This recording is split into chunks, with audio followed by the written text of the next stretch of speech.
Tu disais tout à l'heure que les personnages jouent une version d'eux-mêmes.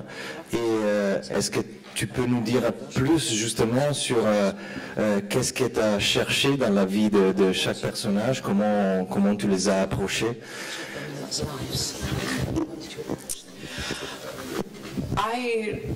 Pretty much the film came about because I had an opportunity to make a short film with this brand called Miu Miu. I originally wanted to do a documentary, and the short film came about very fast, and I didn't have enough time to do a documentary. It was short on them, so I ended up doing kind of like something that was, I just started talking with Rochelle about her life and her experiences, and the collaboration really started with her and I. And then I would talk to the other girls as well. And then it was just a lot of observation of their worlds. And I would, they'd have a conversation and I would like write notes. Like I was always writing notes and just like hanging out with them. And then I created different scenes that I felt were strong. And kind of I approached it like a documentary that way, where I just had them reenact scenes from their lives that already happened.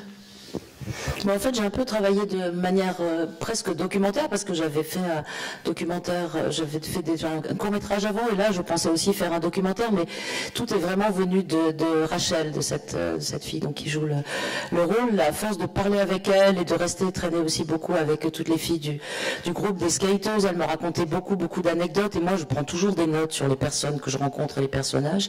Donc, je notais tout ça, et c'est petit à petit que ça a pris forme et que, voilà, ça s'est tissé pour devenir une fiction et de récupérer, de réutiliser toutes ces situations et ces histoires qu'elles avaient racontées. C'est le deuxième film que tu fais sur un groupe, en fait. Et je me demande est-ce qu'il y a quelque chose qui te fascine particulièrement dans les portraits chorales, finalement? En fait, je cherche jamais mes personnages. Ce sont mes personnages qui viennent à moi en général.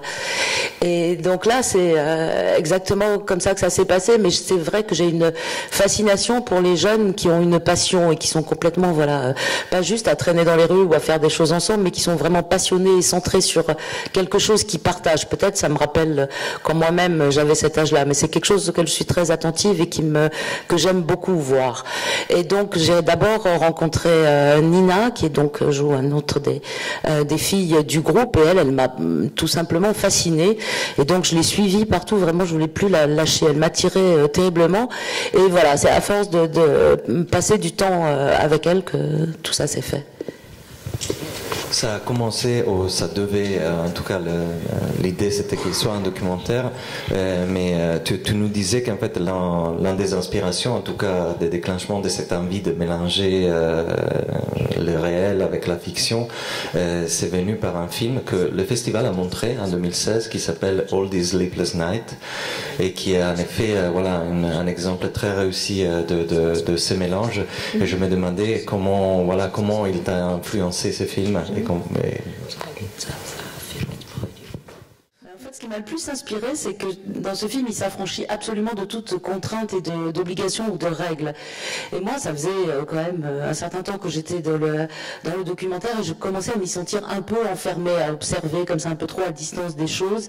Je me disais, ok, je vais travailler à regarder des choses pendant des années encore, et ça ne me convenait plus. À ce moment-là, j'avais besoin d'autre chose, et c'est justement quand j'ai vu comment il franchissait toutes ces barrières, alors que c'est pas du tout sur le même ton de film, mais moi je voulais aussi trouver cette idée de mouvement et cette authenticité, et je me suis dit ah oui, c'est ça que je dois faire là maintenant, ras-le-bol avec tout le reste, on envoie tout bouler, et ok, moi aussi je m'affranchis des règles, et je voulais donc travailler et collaborer avec ces filles. Est-ce qu'il y a des questions? Bonjour, est-ce que vous avez gardé des contacts avec les jeunes filles en question? Parce que vous disiez que vous aviez déjà fait un film sur un groupe, donc est-ce que après que le film soit fait, on arrive à garder des contacts quand on a vécu une expérience comme ça avec eux? Oui, c'est rien de le dire que je suis toujours en contact avec elles. Elles ont pratiquement habité chez moi et elles y sont presque tout le temps encore. Parce que comme je vous l'ai dit, le Skate Kitchen est vraiment un groupe qui existe et il y a tellement et tellement de choses à faire au-delà de ce que vous avez vu là, qu'on est toujours en contact sur des tas de projets. On travaille ensemble sur des tas de choses. En dehors de ça, on travaille notamment sur un projet pour la télévision, d'émissions pour la télévision. Mais voilà, on est sur des tas de choses en même temps et c'est aussi la logique de ce groupe de partager et qu'une fois qu'on a fait des choses ensemble, on en fait partie à proprement parler.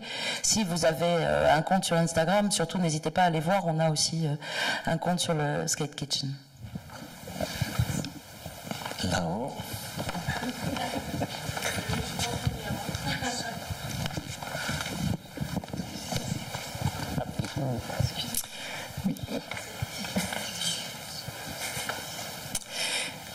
Moi j'avais une question sur l'identité féminine.